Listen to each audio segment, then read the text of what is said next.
que pasa cuando la violencia reemplaza la tolerancia dentro de los hogares, con la falsa idea de que aunque pegue o mate, marido es.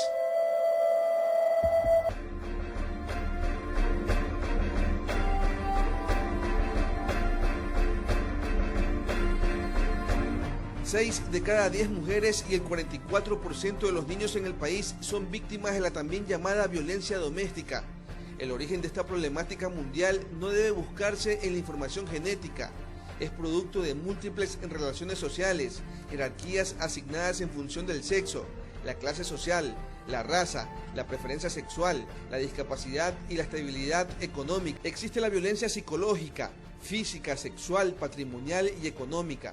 Las dos últimas tienen que ver con la sustracción o destrucción de objetos, documentos personales, bienes y valores de la víctima, además de limitar o controlar sus ingresos económicos, como impedirle laborar o exigirle el salario.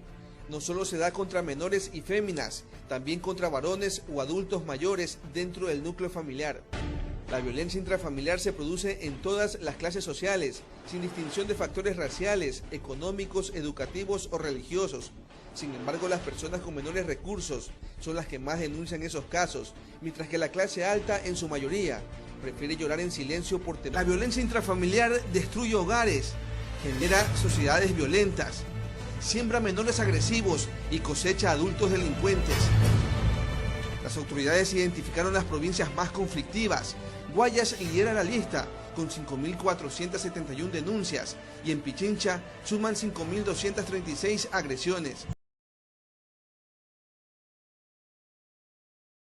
El bajo nivel cultural de nuestra gente, el machismo de muchos ciudadanos, hacen que haya agresiones entre las parejas en primer lugar y en segundo lugar entre familias.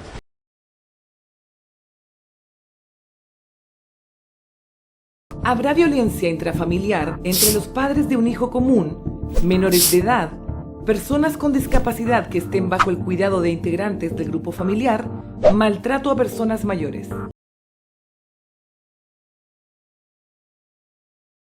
Puede traer problemas en la personalidad, en el desarrollo, en la convivencia, puede traer problemas en el trabajo, estrés, puede traer malestar psicológico, depresiones, incluso trastornos en la salud, no solamente mental, sino también física.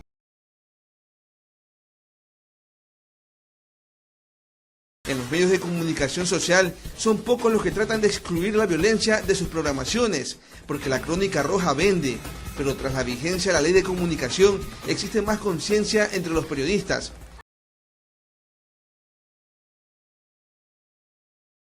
El Departamento contra la Violencia Intrafamiliar de la Policía trata de influir en los jóvenes con charlas en planteles educativos y obras teatrales. La violencia es una violación a los derechos humanos que atenta contra la dignidad de las personas, el derecho a la vida, a la libertad, a la seguridad de las personas y destruye la familia.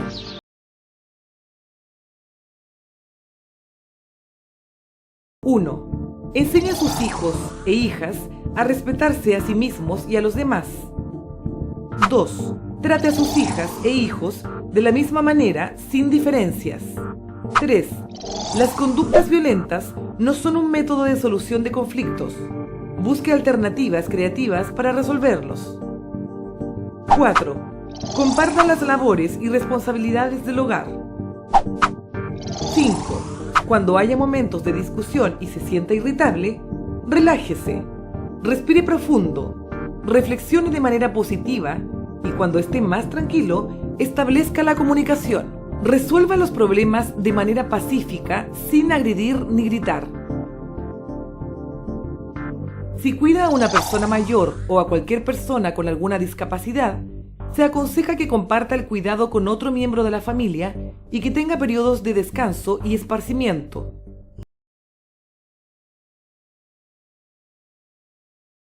Fiscalía local más cercana. Tribunal de familia que corresponda a la comunidad donde vives. Unidad policial más cercana a tu domicilio o realizar una denuncia en un centro de asistencia judicial. Importante: constate lesiones en establecimientos de salud. Pida el certificado que constate lesiones. También puede denunciar a una persona distinta de la víctima, su identidad, será mantenida en reserva por la policía.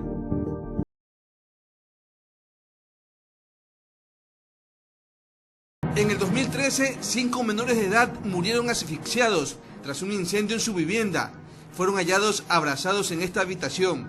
Las investigaciones determinaron que el fuego fue iniciado por el padrastro de los 5 hermanos fallecidos, tras una discusión con su conviviente, ya que encontraron rastros de combustible. Cuando la violencia intrafamiliar tiene ese trágico desenlace, obviamente debe recurrirse a la vía penal por el delito de asesinato, y el primer paso es una denuncia en la fiscalía. Pero ¿qué sucede cuando no se produce la muerte de la víctima de agresión doméstica?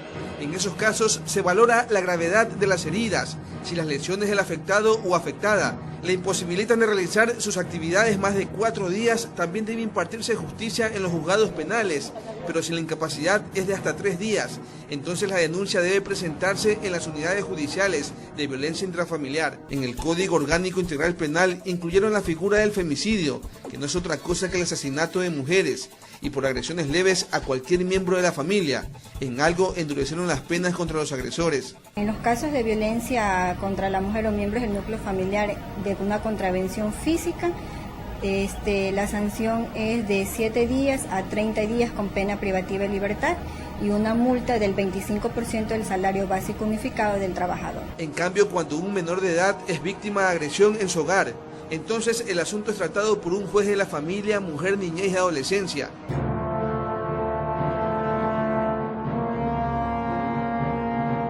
Recuerde, la falta de recursos no es un argumento para dejar en la impunidad la violencia intrafamiliar, ya que puede buscar los servicios de un defensor público sin costo alguno. En el caso de las mujeres afectadas, el 45% no denunciaría los ataques y con su silencio se convierten en cómplices de sus mismos agresores. Son diversas acciones estatales que evidencian el interés del gobierno en eliminar o por lo menos disminuir los casos, pero todavía falta mucho por hacer y desde nuestros hogares podemos contribuir, porque los hijos son el fiel reflejo de los padres y siempre será mejor educar bien a los niños que tener que sancionar después a los hombres.